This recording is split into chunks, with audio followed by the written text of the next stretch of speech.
이상 17장 8절부터 16절까지 제가 한 절 읽고 여러분이 한 절 읽고 교독하시겠습니다.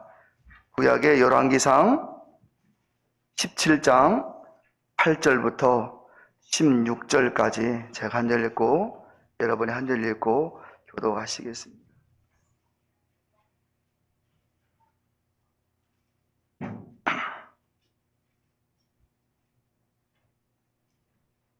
여호와의 말씀이 엘리야에게 임하여 가라사대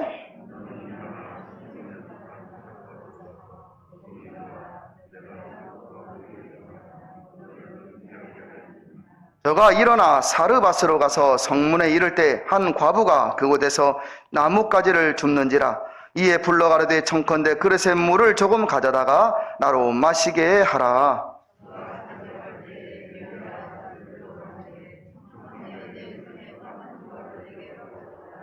저가 가로되 당신 하나님 여호와의 사심을 가리켜 맹세하노니 나는 떡이 없고 다만 통에 가루 한 웅큼과 병에 기름 조금뿐이라. 내가 나뭇가지 두엇을 주어다가 나와 내 아들을 위하여 음식을 만들어 먹고 그 외에는 죽으리라.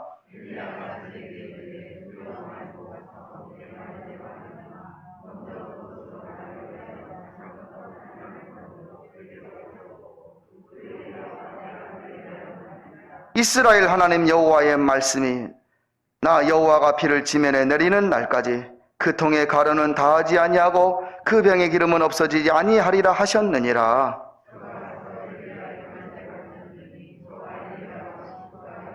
같이 합니다. 여호와께서 엘리야로 하신 말씀같이 통에 가루가 다하지 아니하고 병의 기름이 없어지지 아니하니라. 아멘. 지난 6개월간 참 감사한 일들이 많습니다. 송구영신 맞이하면서 2021년을 어떻게 또 살아야 되는가 걱정이 많았지만 그때 다짐한 것이 한 주 한 주를 하나님께 맡기고 살아가자. 그렇게 다짐하면서 한 주 한 주를 살아오다 보니 벌써 6개월이 지나버렸습니다. 반년이 지나갔습니다. 성도들의 가정을 보면 이런 일 저런 일들이 많이 있어서 때때로 안타까운 가정도 있었지만 그래도 오늘 보면 또 은혜이고 감사입니다. 앞으로 6개월 남은 반년도 우리 하나님께서 다운의 성도들 가정을 보살펴 주시고 인도해 주시기를 소원합니다.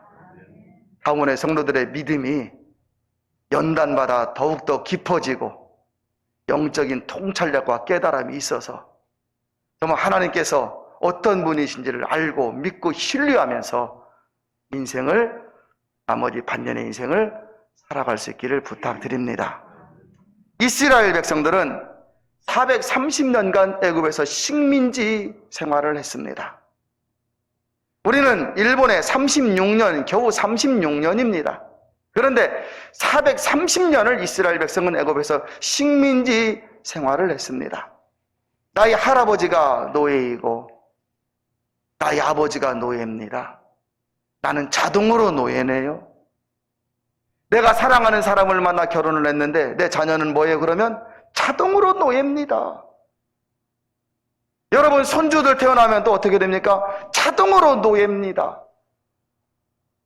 우리는 열심히 일을 합니다. 자녀를 잘 가르치려고, 입히려고, 먹이려고. 그리고 자녀가 장성했어도 자녀를 어떻게 복되게 하는 일이라면 온 힘을 다합니다. 왜? 내가 노력하느냐에 따라서 더 생활이 좋아지고 더 생활이 나아질 수 있다고 믿기 때문에 그런 것입니다. 그런데 노예는 뭡니까? 내 자녀 아무리 가르쳐도 노예입니다. 손주 똑똑하면 뭐합니까? 노예입니다. 천재면 뭐합니까? 노예입니다.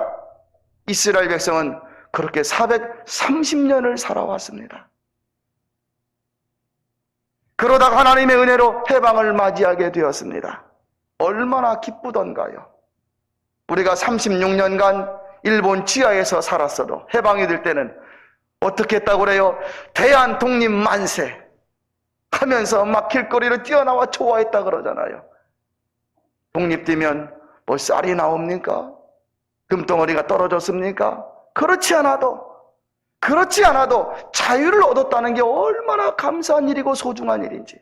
그래서 대한 독립만세를 외치면서 좋아했던 것입니다. 이스라엘 백성들도 하나님의 은혜로 해방되어서 가나안 땅을 향해 행군을 시작하게 되었는데, 그런데요, 그들은 하나님을 어떻게 믿어야 하는지 잘 알지 못했습니다. 내 할아버지가 노예였고 아버지가 노예였고 나도 노예로 살고 있으니 해방은 되었지만 어떻게 하나님을 믿는 것이 잘 믿는 것인지 알지 못했던 겁니다. 광야 생활을 하면서 원망불평합니다.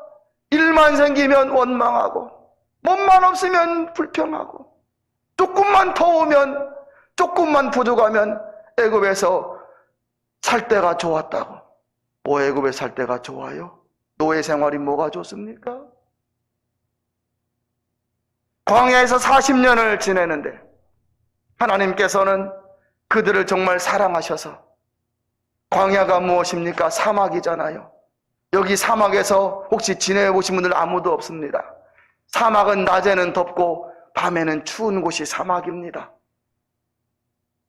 그냥 추운 게 아니라 덜덜 떠는 추위가 오고, 그냥 더운 게 아니라 찌는 더위가 있는 곳이 사막 광야입니다. 지금 저 북미 캐나다 뉴스 보았죠? 700명이 죽었답니다. 왜 죽었냐면 더워서. 49도래요. 49도가 어떤 날씨인지 우리는 잘 모릅니다. 우리는 엊그저께 30도 좀 넘어도 막 더워서 차 에어컨을 켜고, 더워서 여러분 막 선풍기를 틀어놓고 옷을 벗고 그러잖아요. 30도 조금 넘어도. 49도가 안 넘었대요. 그러니 사람들이 죽어가는 겁니다. 시애틀은 캐나다보다 약간 밑이고 그 밑에가 오레건입니다. 제가 그 오레건서도 살아보았습니다. 미국 오레건서 살아보았는데, 제가 오기 전에 미국에 살았을 때는 집에 에어컨이 없는 지역입니다. 더워도 끈적끈적한 더위가 아니라 시원한 더위 알지 여러분? 그냥 한 2주 3주 지나면 날씨가 좋아요. 한국처럼 정말 가을 날씨처럼 살기 좋은 곳이 그 시애틀 오레곤 지역인데요, 그곳이 지금 49도 나가서 사람들이 죽어간답니다. 저 있을 때마다 에어컨이 없는 그런 생활이었는데, 여러분 한번 생각을 해보십시오. 광야는 그렇게 뜨거운 곳입니다. 낮에는. 밤에는 추운 곳이고, 하나님께서는 이스라엘 백성들을 사랑하셔서 낮에는 하늘에 구름을 딱 두셨어요. 선선하도록. 밤에는 추우니까 불기둥을 두셔가지고 적당히 따뜻하게 했습니다. 여러분, 태양이라는 것이 무엇입니까? 가까우면 뜨거워. 다 죽는 것이 태양이잖아요. 너무 멀으면 저 추운 것이 태양이잖아요. 하나님은 불기둥을 하늘에 두셨는데 적당히 이스라엘 백성들 따뜻하도록, 밤에 따뜻하게 잘 자도록 해주신 겁니다. 음식이 없으니 하늘에서 음식을 주셨습니다. 물이 없다고 그러니 바위에서 물이 흘러넘치게 해주셨습니다. 고기를 먹고 싶다고 하니 새들이 나와서 1m가 쌓이는 겁니다, 여러분. 우리나라 비둘기보다 약간 작은 메추라기, 새가 지면에 여러분 앉았는데 그 높이가 1m 이상 되는 새들이 그냥 쌓여 있는 겁니다. 날개가 있는데 도망가지 못하고. 그 고기를 가져다가 이스라엘 백성이 먹었습니다. 하나님께서 전쟁의 위험에서 보호하여 주셨습니다.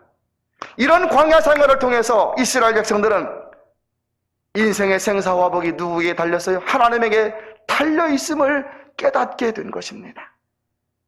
내가 잘한다고 잘 사는 게 아니라, 내가 노력한다고 잘 사는 게 아니라, 내가 가졌다고 잘 사는 게 아니라 나의 생사화복이 하나님에게 달려있음을 이스라엘 백성은 알기 시작한 것입니다. 또한 이스라엘 백성은 하나님을 섬기는 법도 광야에서 배웁니다. 애굽에 있을 때는 성전도 없었습니다. 애굽에 있을 때는 제사도 안 지냈습니다. 그런데 하나님은 성막을 만들라 합니다. 이스라엘 백성들 광야에서 이런 성전을 텐트로 지으라 그렇게 말을 하는 겁니다. 만들라고. 그 텐트 안에서 하나님은 임재하시고 이스라엘 백성들의 제사를 받으시고 송아지를 가져와, 양을 가져와, 염소를 가져와. 있는 사람은 송아지, 여유 있는 사람은 염소, 양, 없는 사람은, 가난한 사람은 비둘기까지라도 가져와. 하나님께 그 제사를 드리면서 하나님께서 주시는 은혜가 무엇인지를 알도록 한 것입니다.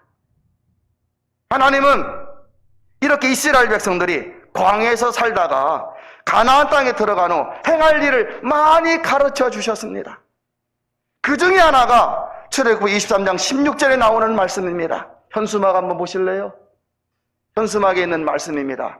같이 한번 읽습니다. 시작. 맥주절을 지키라. 이는 내가 수고하여 밭에 뿌린 것에 첫 열매를 거둠이니라. 지금 광야에서 사는데 광야는 뿌릴 수 있는 곳이 아닙니다. 뿌리면 기다렸다 추수를 해야 되는데 하나님은 항상 이동하도록 하셨으니까 씨를 뿌릴 수가 없습니다. 그런데 하나님은 이 광야에서 지금 말씀하시기를 너희들이 가나안 땅에 들어가면 맥주절을 지키라 그러는 거예요. 맥주절이 무엇입니까? 저 말씀처럼 수고하여 밭에 뿌린 첫 열매를 거두는, 우리나라 예전에 보릿고개가 있었습니다. 혹시 여기 보릿고개, 저도 그게 보릿고개였는지 그래요. 어릴 때 어머니가 큰 솥단지에다 죽을 끓여가지고, 죽을 끓여서 그걸 이렇게 퍼주시고, 내가 보릿고개였구나 지금 생각하는 거예요. 초근묵비는 안 해봤습니다. 그런데 초근묵비라는 단어 여러분 아시지요? 산에 가면 소나무 그 두툼한 껍질을 벗겨내면 속에 하얀 부분이 나오잖아요. 그걸 칼로 긁어내면 뭐 이 하얀 그것이 있습니다. 그걸 입에다 넣고 씹고, 칡뿌리를 게다가 칡을 갈아가지고, 아시지요? 그거 끓여 먹었던 것. 들에 있는 풀 먹을 만한 거 있으면 그걸 뜯어다가 죽 끓여서, 그렇게 우리 예전에 가난하게 그렇게 살았잖아요, 여러분. 그러다가 이 보레가 익어야 되는데 익기 전에 그런 시대를 거치다가 이제 그걸 보릿고개라 하는 거예요. 보리가 익으면 그걸 갖다가 추수해서 먹으니 여러분, 뭐 맛없네 맛있네가 아니라 없으니까 얼마나 그게 맛있겠어요, 여러분. 한 해의 처음으로 거두는 추수가 바로 보리였다라는 말이죠. 우리나라도 그렇지만 이스라엘도 그랬다라는 거예요. 그래서 하나님은 이스라엘 백성들이 너희들이 광야에서 살다가 가나안 땅에 들어가서 뿌리고 처음 거둔 그 보리 열매를 하나님께 맥주절로 감사로 드려라 그런 거예요. 왜 그렇게 말씀하셨을까요? 살도록 하신 분이 하나님이시고, 뿌리도록 하신 분이 하나님이시고, 거두게 하시는 분이 하나님이심을 잊어버리지 말라 그 뜻입니다.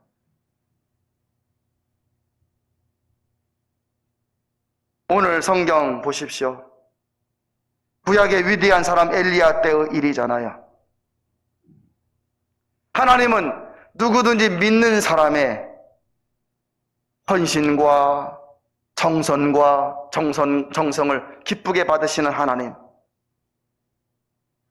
이스라엘 북왕국 때 아합 왕이라고 하는 왕 시대에 바알 우상이 온 나라를 뒤덮도록 섬기자 엘리야는 오늘 17장 8절부터 읽었습니다마는 17장 1절에 보면 엘리야가 선포하기를 내가 말이 있을 때까지 하늘이 비를 내리지 아니하겠노라 선포를 하니까 하늘이 문을 닫아버렸어요.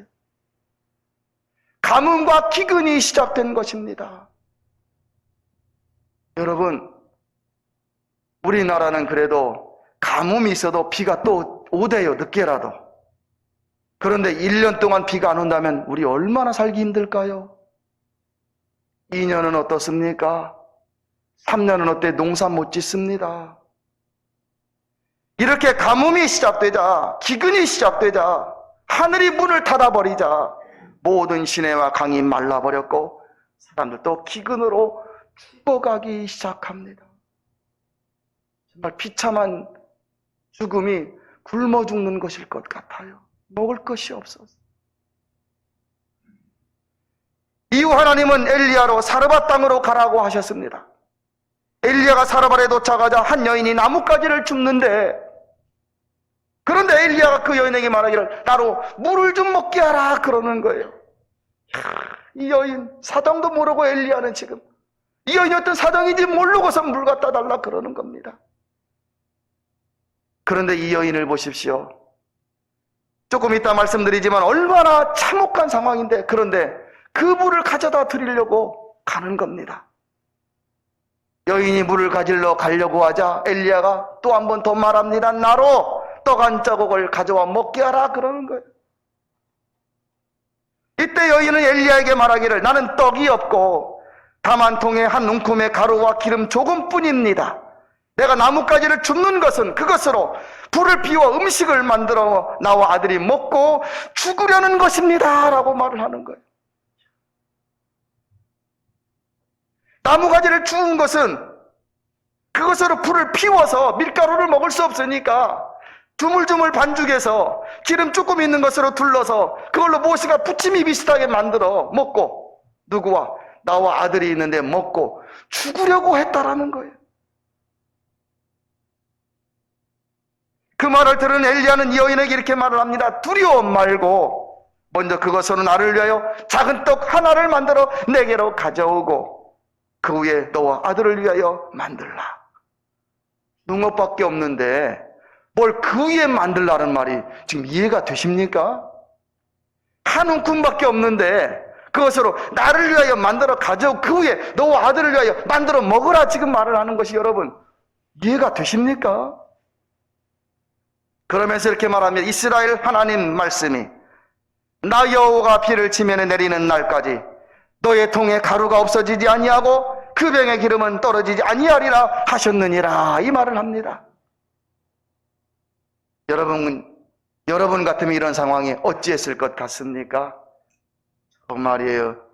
저 노인네 예전에는 걸어다니니까 먼지 뒤집어 쓰고 수염 나고 전 미친 사람. 지금 나한테 뭐라고 하는 거예요? 그런데 여러분 이 여인은 엘리야의 말을 믿습니다.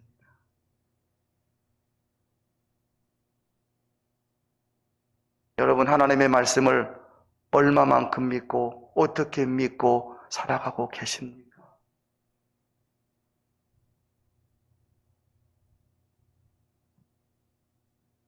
성경에 보면 모든 복은 믿음과 순종, 믿는 믿음과 플러스 순종을 통하여 나타납니다. 여기 계신 분들 하나님 다 아십니다. 여기 계신 분들 그대로 믿기는 믿을 겁니다. 큰 믿음, 작은 믿음 저는 잘 모릅니다. 그러나 여러분 마음속에 하나님을 알고 믿고 있기는 할 것입니다. 그런데요, 헌신으로 순종으로 나아가느냐 거기에서 구분이 되는 것이죠. 성경 모든 곳에서 보면 믿음과 순종은 복의 문을 여는 열쇠가 됩니다. 이 여인은 극심한 중년으로 남편을 잃어버렸습니다. 남편이 없습니다. 이제 남은 한 움큼의 가루 가지고 음식을 만들어 먹고 얼마나 비참할까요? 나와 아들이 먹고 이제 먹을 게 없으니 집에서 이제 죽는 날까지 죽으려고 하는 거예요. 참으로 저절한 상황에서 하나님의 말씀을 믿고 순종을 합니다. 처절한 모습이에요. 신앙생활하면서 어떤 사람들은 여러분 머리 다 있으십니다. 생각도 있습니다. 어떤 사람 열심히 믿는 사람 보면 뭐 저렇게 믿는가? 기도하라고 하면 기도한다고 응답이 되나? 말씀을 읽어서 하나님의 음성을 듣는다고 하는데 나는 수백 번 읽어도 수십 번 읽어도 하나님의 음성이 안 들리네? 하나님이 나와 정말 함께 하시나? 예배를 드리면 예배가 복이고 예배를 드리는 중에 생명력이 나타나 예배를 드리는 중에 생명력이 나타나 놀라운 역사가 나타난다고 제가 말씀을 드렸잖아요. 생명력이 뭔가 말이야.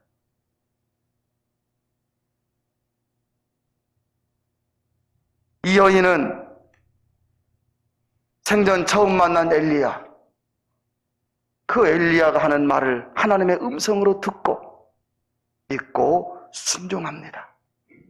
15절에 보면 이렇게 나오죠. 저가 가서 엘리야의 말대로 하였더니.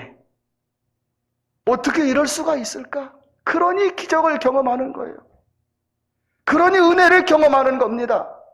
하늘에 계신 하나님이 나의 하나님이 되어주시는 겁니다.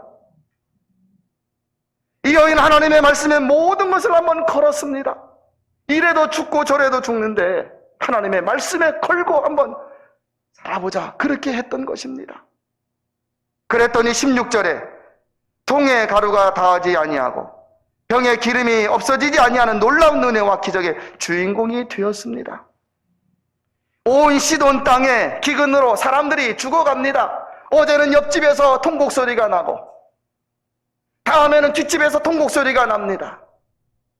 이 집에서 통곡 소리가, 저 집에 통곡 소리가 납니다. 그러나 사르밧 여인의 집에는 끼니 때마다 불이 피워지고 양식이 계속해서 공급되는 거예요. 그 비결이 무엇일까요?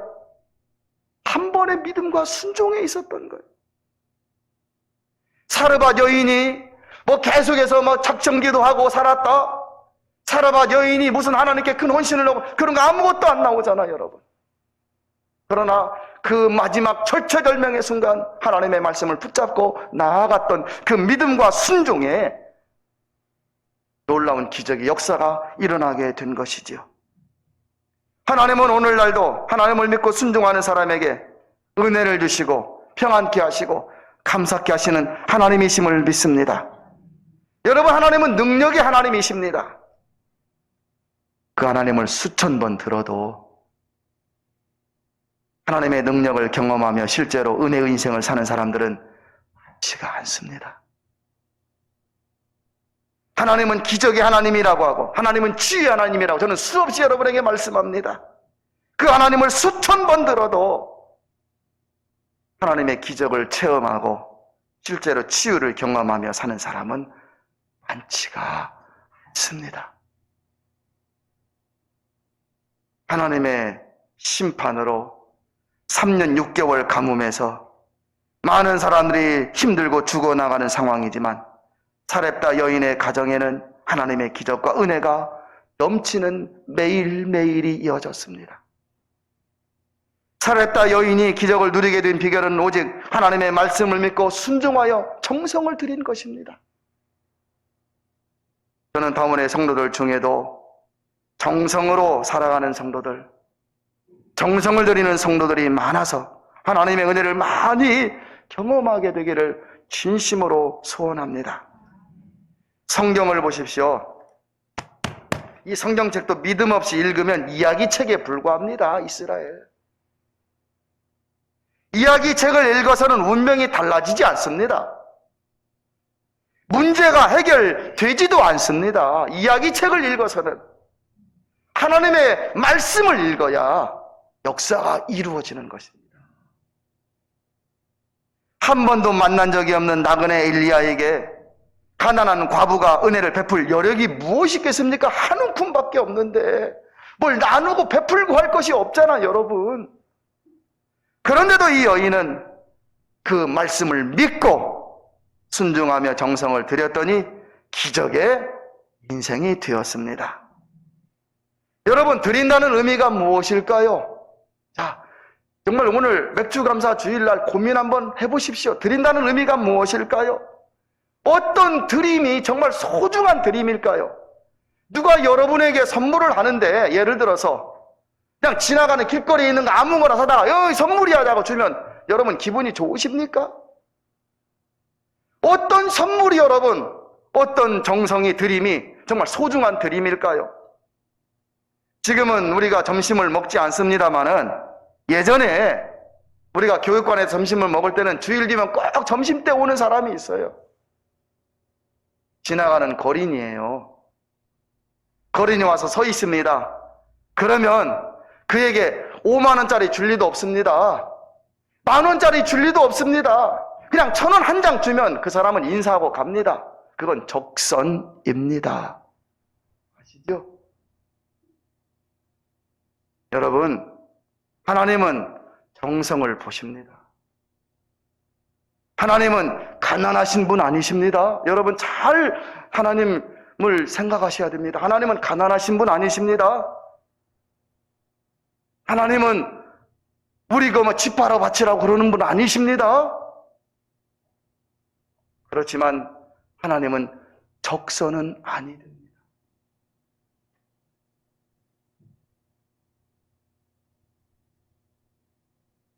오늘 내가 하나님께 드리려고 준비한 맥주감사 헌금, 드려진 이 맥주감사 헌금 한번 살펴보십시오. 저는 하나님께 드린다고 하는 의미가 무엇인지를 한번 가만히 여러분들이 고민하시고 생각하시고 드릴 수 있는 손길이 되었으면 좋겠습니다.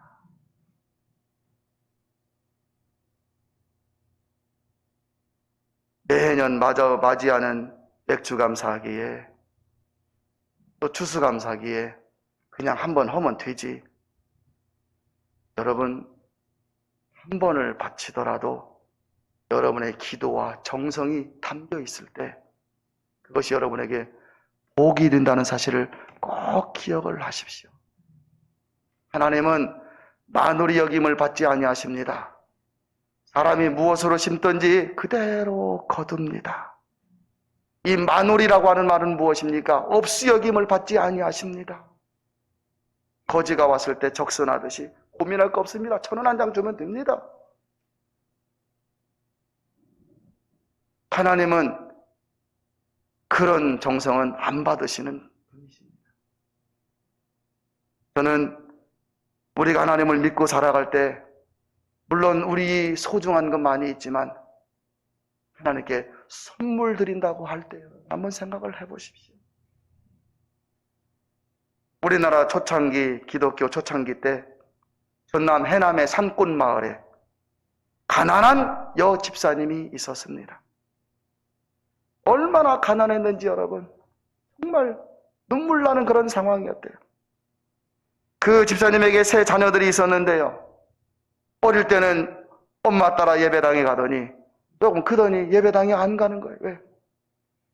하나님이 살아계시면 우리 집 좀 부자가 되어주시도록 해주셔야 되는데 어머니가 저렇게 예배 때마다 성전에 가는데 하나님은 왜 안 도와주시나? 하나님이 안 믿어지는 거지 여러분. 그러니 순종을 안 하니까 예배당에 안 가는 거예요.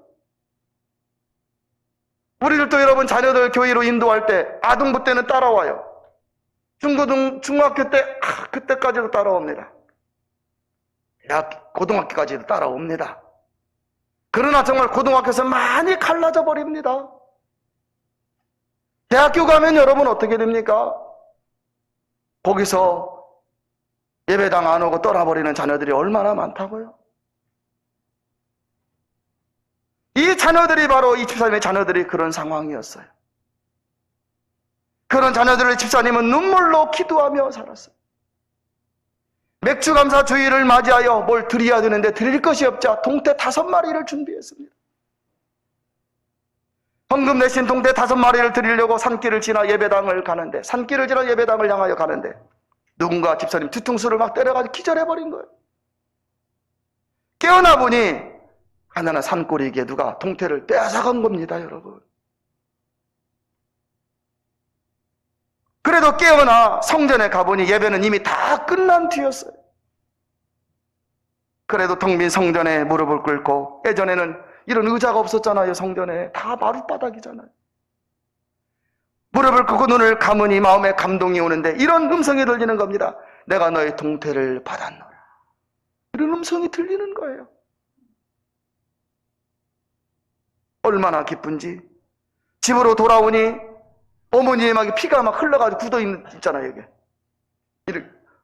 그러니까 자녀들이 놀래가지고 막 묻습니다. 어머니가 자초지종을 다 얘기를 하자 자녀들이 불평하기 시작하는 거예요. 하나님이 살아계시면 어떻게 어머니에게 이럴 수가 있습니까?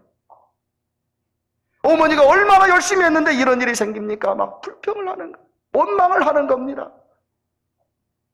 이 소리를 들은 집사님은 자녀들 앞에서 무릎을 쭉 꿇었어요. 하나님께 다음과 같이 기도를 드렸습니다. 하나님, 감사합니다. 자녀들을 두고 먼저 데려가지 않으심을 감사드립니다. 하나님께 드릴 동태는 빼앗겼지만 나의 생명을 지켜주셔서 감사합니다. 동태를 빼앗아간 불쌍한 영혼들, 동태 먹고 주님을 믿고 구원받게 하여 주시옵소서. 이런 기도를 하는데요, 눈물을 흘리며 기도하는 그 어머니의 기도를 이 자녀들이 듣고 돌같은 마음이 녹아버렸습니다.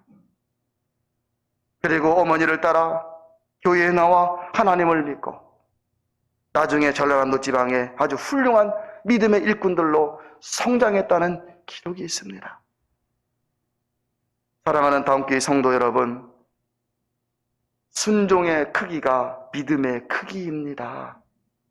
아무리 교회에서 무엇을 하고 저러도 여러분, 믿는 믿음 플러스 순종이 바로 그 사람의 믿음의 크기입니다.